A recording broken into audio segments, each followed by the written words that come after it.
Hi everyone, welcome to day 2 of QuiltCon. Our demonstrations today are going to revolve around what we call the fundamental tools. These are the basic tools that we use to create basic shapes that so many of us use in our piecework.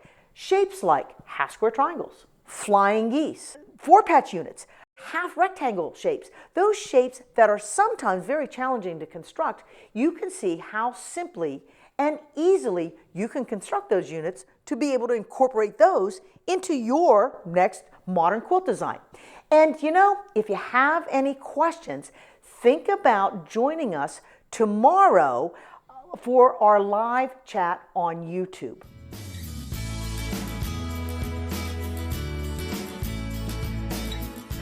Now, the Tucker Trimmer tool is actually the very first fundamental tool that I created. And I created this tool to deal with one of our most basic building blocks: squares divided by a seam. A single seam, half square triangles, multiple seams to create an hourglass unit, or this unit that we call a combination unit that has a full and a partial seam. And like all things Studio 180, I figured out that my building success was always easier if I oversized and then trim things down. So I build these shapes bigger than they need to be on purpose. And you know, trimming down a half square triangle, that's pretty easy. There's lots of tools out there. But the magic really happens when you're dealing with a unit that has multiple diagonals on it. If you look at the tool has multiple diagonal guidelines. It has guidelines for trimming units to half-inch increments and guidelines for trimming units to whole-inch increments. And you see a half and a whole circle. That's kind of your cue to how you place the tool on the unit. I happen to be right-handed, and I'm trimming this to 3.5 inches. So what I'll do is put the half circle in the upper right-hand corner, allowing me to use the two diagonals, the common and the size diagonal, to place right over top of the seams. If you happen to be left-handed, you use the tool by simply placing that half circle in the upper left-hand corner for easy use of the tools again. But what happens is, by lining up the diagonal guidelines on the diagonal seam lines, I immediately center the tool over the shape. I don't have to look at horizontal and vertical guidelines when I'm doing that trimming. I never trim very much away.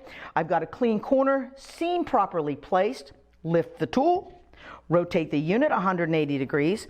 And when I reposition this, I'm going to look at the same diagonals, but I'm also going to look at the cleanup lines. So when I'm done, I know I have a square. I have a square that's exactly the right size. All the seams are properly placed, and I'm going to be able to build these pieces into much better blocks. I can take one and another and put them all together, and they're all going to meet and they're all going to match. So the original Tucker Trimmer, Tucker Trimmer 1, does 12 different sizes, whole and half-inch. We also created a Tucker Trimmer 2 that does 1/4 inch and 3/4 inches. Because I'll tell you, if you've ever tried to trim one of these down to 3 1/4 inches, you're going to be really wanting to have this Tucker Trimmer 2 in your hand. And we also created the large Tucker Trimmer. This one goes all the way up to 12 inches. It has all the sizes that are in this one, but it's got 13 more on it. So put these tools in your hands and you are going to end up making projects that you can be proud of.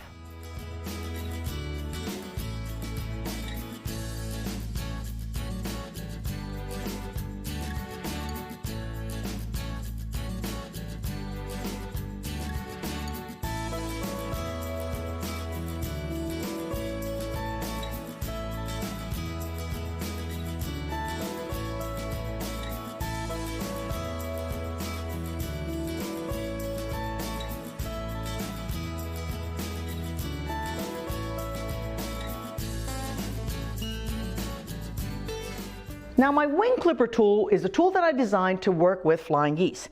Now, I know those of you who've been quilting for a while have tried lots of different flying geese tools. You're right, there's a lot of them out there, but this is the only tool I've used for the last 10 years since I've had it on the market. And the wing clipper tool has lots of benefits. It has fine lines, it has 10 different size offerings on it, and it works with that fast flying geese technique that you may or may not have tried in the past. The fast flying geese technique is a method where you start with 5 squares and you end up with 4 flying geese. And if you've struggled with this in the past, realize it's not just you that struggles. If you cut those precision, then all the other building steps have to be equally precise for those to all be perfect at the end. Well, I'm a realist, not an idealist. Mine never all turn out right, so I make one small change. I simply oversize my squares at the beginning. If these are too big, then these are going to be too big, and the perfect happens at the trim down. And that's what the wing clipper is all about. If I'm going to trim down a unit, and I happen to be right-handed, what I'm going to do is set the unit up and the tool up horizontally in front of me. I line the appropriate diagonal guidelines up on the seams that are already sewn and already pressed, and I've got enough fabric to be able to trim that down to a precision size. Up and across for right-handed trimming. Now, if you happen to be left-handed, instead of a horizontal placement, you simply place that unit vertically on your mat. That's what's nice about the Studio 180 design tools, is that they work equally well for both right-handed and left-handed. Now, that's the first trim. Each of those units gets a second trim. So I simply rotate the unit, position the tool went up and came right back down. The second position, I've got cleanup lines lined up there and an X that lines right up with the top. So I'm not looking at a regular ruler that has lots of horizontal and vertical lines. I'm looking at a tool that's designed specifically for this shape. And we put this on the market, had 10 sizes. I thought that was plenty, but it wasn't on the market but a month or two, and Quilter started coming to me saying, you know what, Deb? We want more. So we did create a second tool. The Wing Clipper 2 does 9 additional sizes. The original Wing Clipper will build flying geese that are all 1/2 inch and whole inch. 1 by 2, 1.5 by 3, whole and 1/2 inch increments. The Wing Clipper 2 will build 9 additional flying geese, but they're flying geese that finished to something and 1/4 or something and 3/4. These are 2 tools. You'll use the 1 more than you use number 2, but boy, when you need a flying goose unit that's 1 3/4 by 3.5 inches, you're going to want to have that tool in your hand as well. So for more information on how the tools work and the building and the actual construction processes, you can visit my website and watch the full-length video tutorial.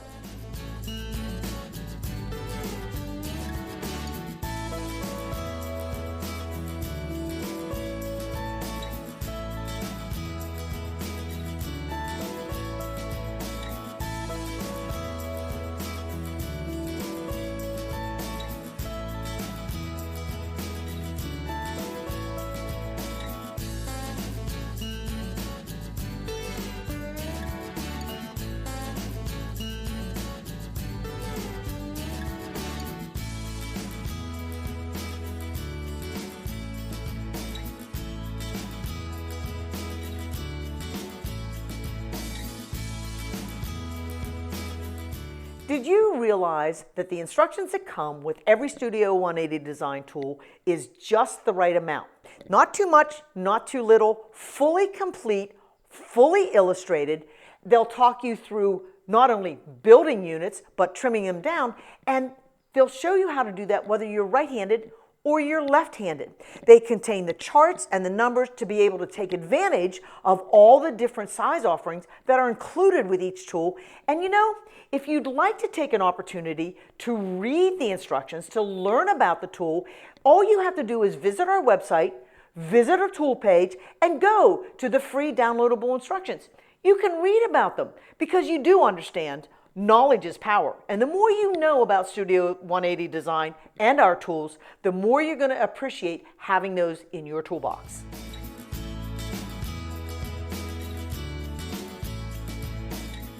Now, one of our more recently introduced tools is actually the 4-patch square up. And you're probably thinking, really? You use a tool to square up your 4 patches? Well, I kind of thought the same thing. A couple years ago, I got talked into doing a project. It had well over 300 of these 4 patches in them. And I thought, I'm a good quilter. I can do this. So I started piecing them precision.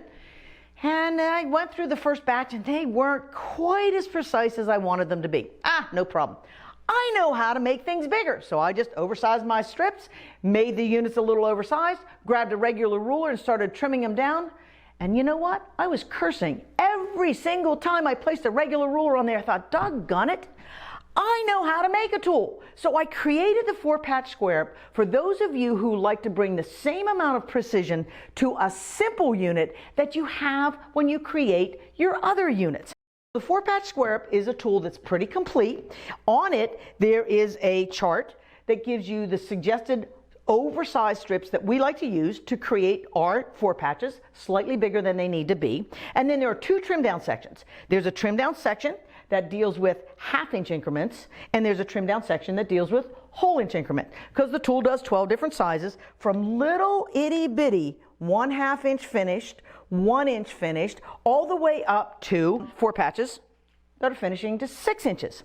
And what I'll do is, when I go to trim down my oversized 4-patch, is find the bullseye. This is going to be a 3-inch unit, so I'm looking at the bullseye for the number 3 and placing it right in the center of that intersection. I've got north and south, east and west guidelines for easy alignment, and I can trim up, clean up that little bit so I don't have the unevenness that I had when I was trying to do them precisely. And that's a right-handed trim. And again, for left-handed cutters, what you will do is just position the tool vertically so that you can cut in that direction. But after I've trimmed the first corner, I'll simply pick up the tool, rotate the unit 180 degrees, reposition, looking at the same bullseye, looking at the same north, south, east, west guidelines, and also looking at my cleanup lines so that I know that this unit is properly sized. And when I go to maybe put this unit with another unit, maybe I want to team that up with a flying goose unit. Maybe I want to team that up with an hourglass unit. You know, that's what makes this whole process work. Oversizing and trimming down will ensure that the edges line up, but they're also going to ensure that the centers line up. Yahoo! That's a good thing. And we're also exploring this 4-patch trimmer in different ways. We've got a technique sheet out there right now that's called the offset 4-patch, and that's going to allow me to take the 4 patches and create those disappearing 9-patch type units. And how you do that is on our video, so if you want to see more about that offset 4-patch technique sheet, head to our website and take a look there. But don't hesitate. Put this tool in your toolbox. You're going to be really glad that you've got a tool that works with these simple units.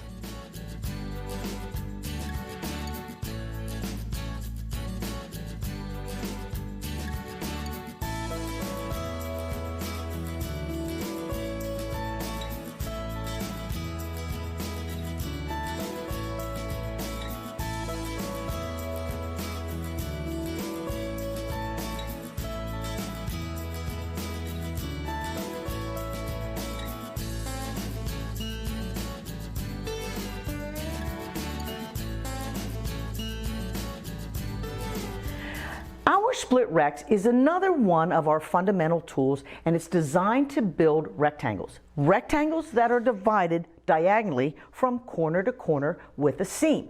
Everything that you need is included right on the tool.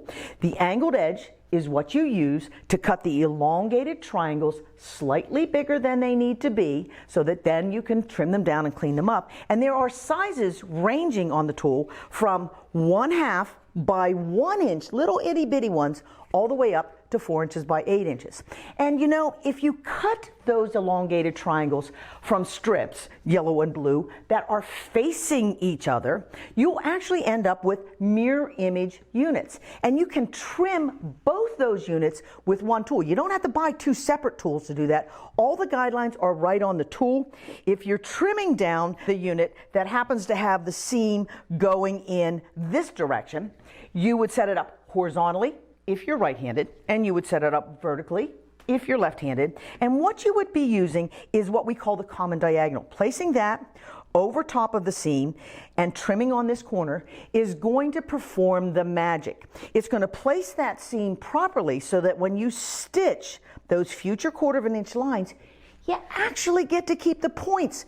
What a novel idea that is, points on your projects. But I'll trim the first corner, rotate this around, and trim the opposite corner so that every unit is exactly the right size.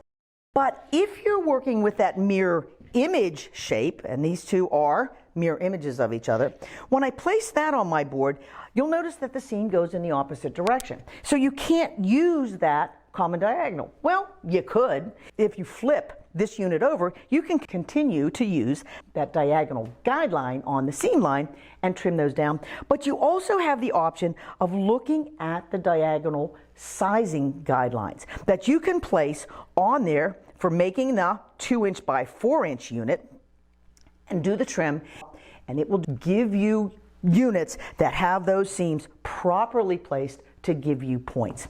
Now, we're really excited because just recently we've introduced a technique sheet for the split Rects tool. And the technique sheet is going to take you above and beyond that simple one seam rectangle to rectangles that are divided by 2 seams or rectangles that are divided by 1.5 seams. We don't have a project for these yet, but we can't wait to start putting these in some of our future designs. And speaking of designs, why don't you take a look at some of the quilts we've created using the split Rects tool.